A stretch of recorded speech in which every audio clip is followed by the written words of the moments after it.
Russia and Egypt have expressed their support for a two-state solution for Palestine after a meeting in Moscow.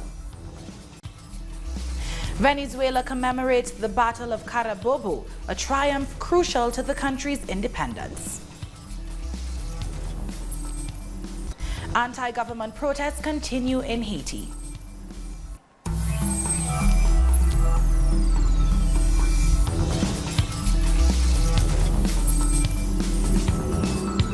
Hello and welcome to Telesur. I'm Doris Polo and this is from the South. Russia and Egypt have expressed their commitment to a two-state solution for Palestine. The Russian Foreign and Defense Ministers welcomed their Egyptian counterparts to Moscow to discuss concerns in the Middle East. The visiting Egyptian Foreign Minister Sameh Shoukry said that Moscow and Cairo share a common vision on a number of regional issues. The meeting took place on the eve of a United States-organized workshop to boost support for its widely rejected deal of the century for the Middle East, to be held in Bahrain on June 25th and 26th. The Palestinian Authority and Hamas, who have wholly rejected the United States plan for Palestine as solely benefiting Israel. The White House's economic program, set to be formally unveiled at the upcoming Bahrain workshop, fails to address the Israeli occupation of Palestine as a cause of economic stagnation in the country. A United Nations report released in 2016 said that if it weren't for the Israeli occupation of Palestine, the country's economy could be twice as large. The plan proposes a $50 billion fund split between Palestinians in the occupied territories and neighboring Egypt, Jordan and Lebanon. It has been criticized for asking Palestinians to trade their rights for economic incentives. Palestinians have taken to the streets in rejection of the United States' so-called deal of the century. Our correspondent in Cairo, Nayaro Tardo, has the latest. Hundreds of Palestinians took to the streets today to protest against the economic workshop to be held in Bahrain, organized by the United States. The workshop hopes to push the first part of the so-called deal of the century proposed by the United States President Donald Trump as a supposed peace plan for the Middle East. Local media is reporting that despite the protests being peaceful, Israeli forces have repressed the demonstrators with tear gas. Local media have said that there have been various clashes between the Israeli military and the protesters. During the morning in Ramallah, the Palestinian Prime Minister released a statement condemning the economic workshop that will take place from tomorrow in Bahrain. He said that this event isn't a solution to the Palestinian-Israeli conflict, saying that the only definitive solution is the lifting of the Israeli occupation. These protesters have been called by various resistant movements, Fatah, the Palestinian Liberation Organization, and the Islamic Resistance Movement, Hamas. They have called for 3 days of protests in the occupied Palestinian territories in reaction of the economic workshop, that, as we said, will start on Tuesday in Bahrain, to impulse the first part of the so-called deal of the century. It's a plan that aims to claim Jerusalem as the Israeli capital and denies Palestinians the right to return to their homes. Iran says it could be willing to discuss new concessions if the United States were to lift sanctions and offer new incentives. As the Donald Trump administration imposes fresh economic attacks on Iranian leaders, Iran's foreign ministry spokesman asked if the U.S. had gained anything from years of sanctions imposed on the country. We welcome any reduction of tension. We don't want an increase in the tension and the problems after that, but we refer all parties that are searching for such approaches to the roots and cause of these tensions and problems, which is the lies and economical terrorism brought against the nation of Iran. UK Prime Ministerial candidate and Foreign Secretary Jeremy Hunt has said that London will consider supporting Washington if it decides to attack Iran. According to reports, Hunt, who is running against Boris Johnson for the Conservatives' leadership, has pledged to stand by the US if its confrontation with Iran leads to a military conflict. He said Iran needs to stop its destabilizing activity throughout the Middle East. Meanwhile, Hunt accused Iran of being behind the recent explosion which damaged 2 commercial vessels in the Sea of Oman. Iran has since categorically denied the accusations. First of all, let me say how much. The Peruvian Defense Minister Huerta has died.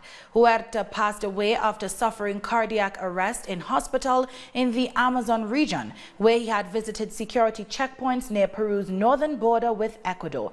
He was aged 71. The United Nations hearing on Puerto Rico's decolonization has come to an end, with impassioned pleas from petitioners for the United States to move forward with a process to allow the Puerto Rican people to take decisions in a sovereign manner and to address their urgent economic and social needs. The U.S. government has repeatedly refused to comply with the United Nations mandates and with international law requiring the decolonization of Puerto Rico. Puerto Rico's pro-independence leader lambasted the U.S. when he took the floor at the UN. I believe it is time for the United Nations General Assembly to rectify the mistake it made in 1953 by taking Puerto Rico off the list of non-self-government countries and accepting the mendacity that the United States government presented to it, which alleged that Puerto Ricans, by voting in favor of the Constitution of the Commonwealth of Puerto Rico in 1954, had their self-determination right exercised. No such thing ever happened. What we see in Puerto Rico is an accelerated gentrification project, more privatization. Gentrification is synonymous with the displacement of communities and construction of very expensive property. The number of foreign buyers and occupiers is growing exponentially. Again, the decolonization and the independence of Puerto Rico is what we need, and we need it fast. Thank you. The former Brazilian president, Luiz Inácio Lula da Silva, and his defense team have lodged an appeal to demand that the Supreme Court goes ahead with a hearing set for Tuesday that could see his prison sentence quashed. The Supreme Court earlier announced it was postponing the hearing. Our correspondent, Danai Gayetti, has more from Brasilia. On Monday morning, Brazil woke up to the news that the Supreme Court had put off its hearing of the habeas corpus petition presented by the former president, Luiz Inácio Lula da Silva, back in 2018. That petition demanded the suspension of the former judge and current Justice Minister, Sergio Moro, because of his bias in relation to Lula's candidacy in last year's presidential election, and the suspension of the prison sentence which prevented Lula from standing. The Supreme Court was set to hear the petition this Tuesday, June 25th, but decided to put it off until the latter part of the year. All this came, of course, after The Intercept revealed those messages between Moro and the prosecutors in the Lava Jato investigation, in which they talked about the need to prevent the Workers' Party candidate from returning to the political stage, along with a series of other irregular actions by Moro in the case. Since the general strike against the government pension reforms on June 14th, social movements have been calling for the campaign to free Lula and to demand Moro's resignation as Justice Minister to be stepped up. Now, Lula's defense team has formally demanded that the Supreme Court goes ahead with the habeas corpus hearing as planned on Tuesday. Coming up, Venezuela is celebrating the Battle of Carabobo, a pivotal victory in the country's struggle for independence 198 years ago. Don't go away.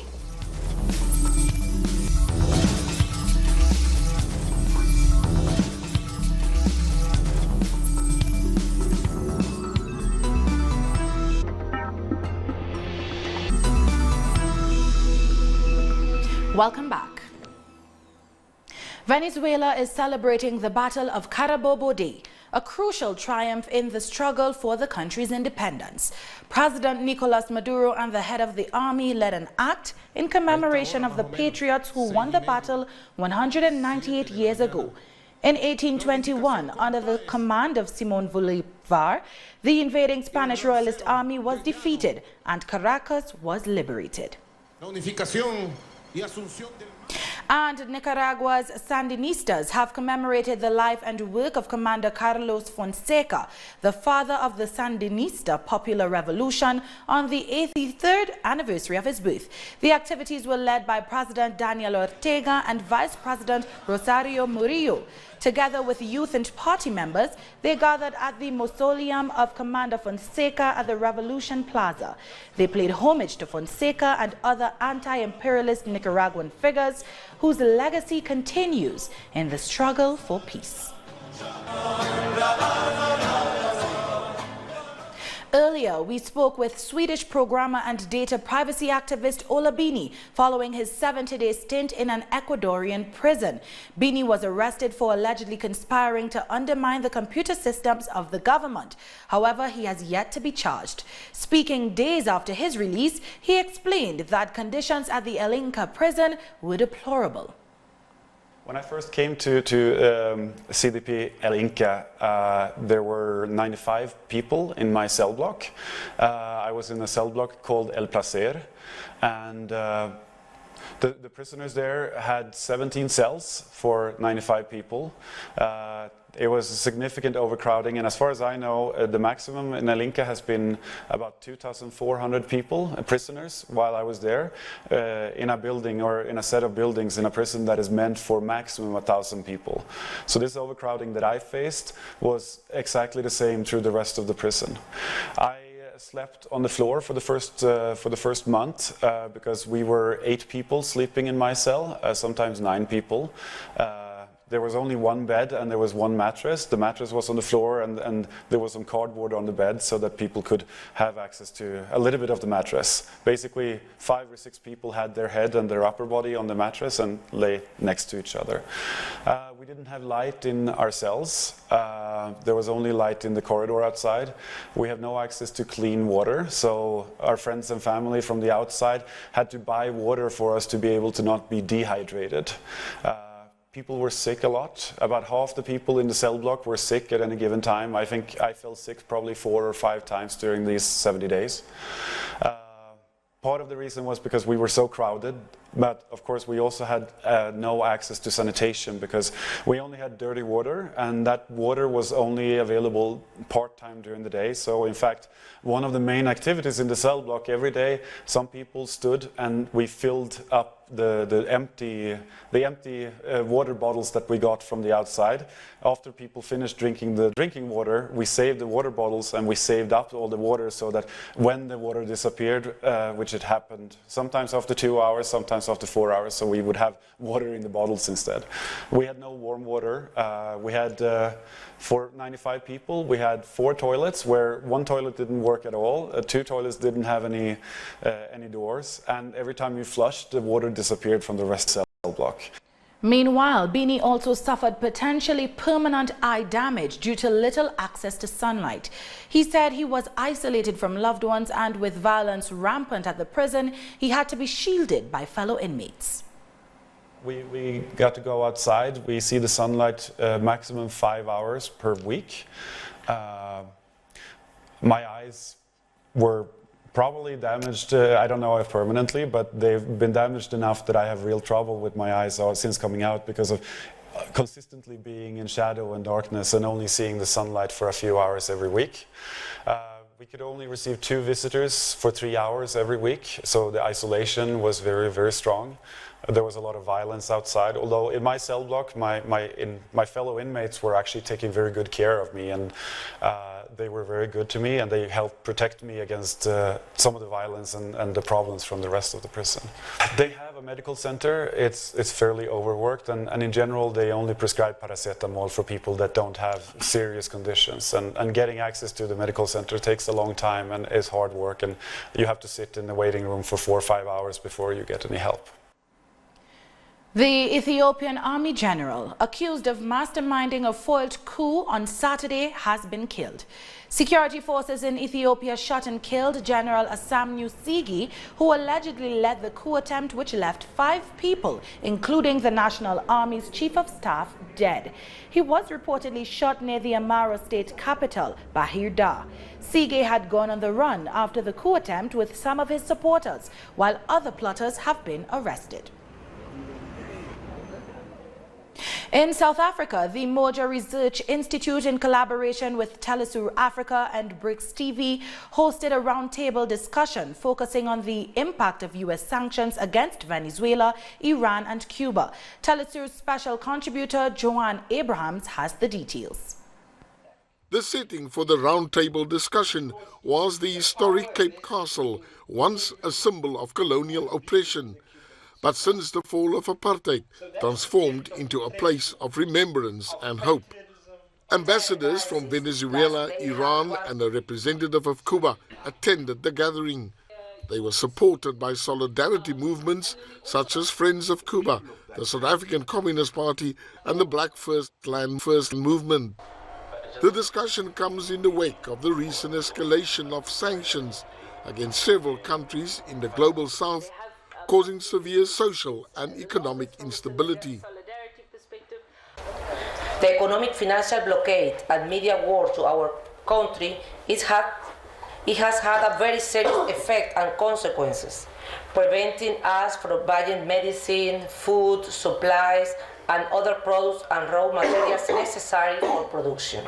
We announced that we never ever negotiated with U.S. Otherwise, we never starting a war. But in any case of invading, we seriously and ably will defeat ourselves. The human damage caused by the blockades are incalculable. Human suffering is impossible to calculate. You can imagine that we cannot calculate how many people from Cuba, how many families suffering from the impediment that the United States applies to Cuba, for example, to buy any medicine that we need for treatment of cancer, for example, or to buy vaccines that only United States companies can produce. Those suffering we cannot calculate. Participants from solidarity movements explored ways of minimizing the effects of these sanctions. The only democracy that exists is that is defined by the United States and its allies. It's a Western, Eurocentric democratic, wherever it is. And alongside it is the very notion of how they describe and or perceive the parameters for what is called human rights.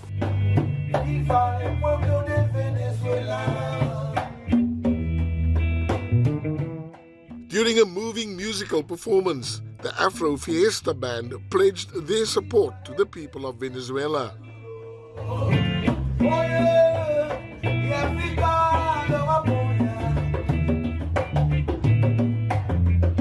3 more roundtable discussions will take a deep dive into the effects of US sanctions on each of the 3 countries. Johan Abrams for Telesur in Cape Town.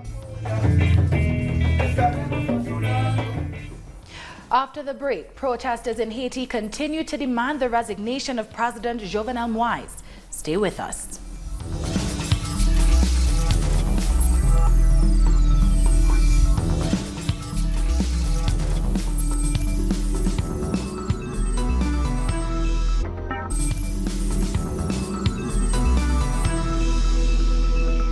Welcome back. In Haiti, anti-corruption protesters took to several major cities to urge the resignation of President Jovenel Moïse. Protesters say that corruption and bribery are at the core of Haitian politics, but that the United States and the OAS continue to back the government. In Port-au-Prince, a mock coffin was carried, symbolizing demonstrators' hope for an end to the current regime. Guyana's Elections Commission, GECOM, says a general election is not possible until after Christmas, as the voters list will not be ready. GECOM's lawyer made the proposal when he appeared before the Trinidad-based Caribbean Court of Justice. Fresh elections were constitutionally due in Guyana in March 2019, within 90 days of the passage of last December's no-confidence motion. Today's hearing was adjourned to a later date after the CCJ gave Guyana's government and opposition more time to find a consensus on the election date. A list will be ready by the 25th of December, December 25. So elections to be held any time after that. That's a rather unique date, December 25th. December 25th. Yes. So you're hoping to provide a Merry Christmas to the electorate of Guyana? Mr. Marcus, this is disappointing because, as Mr. Mendes says, the Constitution suggests that these elections should have been held sometime in March. Premier of Turks and Caicos, Charlene Cartwright-Robinson, is hospitalized after she collapsed while attending the funeral of Jamaica's 5th Prime Minister, Edward Seaga. Cartwright-Robinson fainted at Seaga's graveside just minutes after the burial rites were performed. She is said to be in a stable condition. High temperatures in Kingston, which rose to 32 degrees, is believed to have caused dehydration among some guests. Pragmatism captured the people. The LGBT community in the Caribbean diaspora put the region's diverse heritage on full display during recent Pride celebrations in Queens, New York. Hundreds took to the streets to the sounds of chutney soca music, proudly affirming their Caribbean LGBT identities as well as their Afro and Indo-Caribbean ancestry. This year's celebration commemorated the 50th anniversary of the Stonewall Uprising. On June 28, 1969, police raided the Stonewall Inn, a gay club in New York City. The raid sparked 6 days of protests and violent clashes with law enforcement. This became a catalyst for equal rights movements in the U.S. and around the world. Ukraine observed Pride Month with the country's biggest ever parade along the streets of the capital, despite the presence of hostile protesters. Thousands who turned out on Sunday for the Equality March were flanked by police as far-right activists sought to disrupt the celebration. Authorities said earlier they had arrested 9 people on suspicion of preparing provocations against the parade. Sunday's march was, however, incident-free as participants dressed in colorful clothing, waved rainbow flags and held up banners reading "Diversity is beautiful and human rights equals a happy country." Ukraine took a big step forward in 2019. Security is provided very well. I am glad that no one is attacking during the parade, but people can attack after, and this is still a problem. I am here for the rights of transgender people in the first place. We still have discriminatory restrictions. We still have a psychiatric diagnosis for the abolition of which we are fighting. Now let's take a look at the stories making the headlines in the world of sport. The Africa Cup of Nations road to life in Egypt as Aston Villa's Jonathan Kojia scored the only goal of the game as Ivory Coast edged past South Africa 1-0 in their opening Group D encounter. Morocco also defeated Namibia 1-0 in Sunday's Group D opener, while Tunisia and Angola shared the spoils after a 1-1 draw. It's the opening game of the competition for us, so we couldn't be all over the place. We had to try and see how the opposite team was positioned. That's what we did. We knew we had to play deep because we knew we'd get open spaces. We were able to take advantage of that. In the end, we scored this goal that delivered us and allowed us to really kick off this competition. Lastly, in the Copa America, Colombian fans celebrated their win over Paraguay. Colombia won 1-0 against Paraguay on Sunday, and the fans celebrated as their team performance brimmed with confidence ahead of the quarterfinals. Ecuador forward Ene Valencia said their coming Copa America match against Japan is an opportunity for the team. after suffering 2 defeats so far in the tournament. What we need is a win. Starting now, we're going to be thinking about that, and we know that we have to win for us, for all the work we've been doing, for all that we've been enduring, for what we've been suffering. So I think God is giving us a nice opportunity, and we're going to have to take advantage of it. We've come to the end of this news brief. For these and more stories, go to our website at telesurenglish.net. And join us on social media. For Telesur English, I'm Doris Polo. Thank you for watching.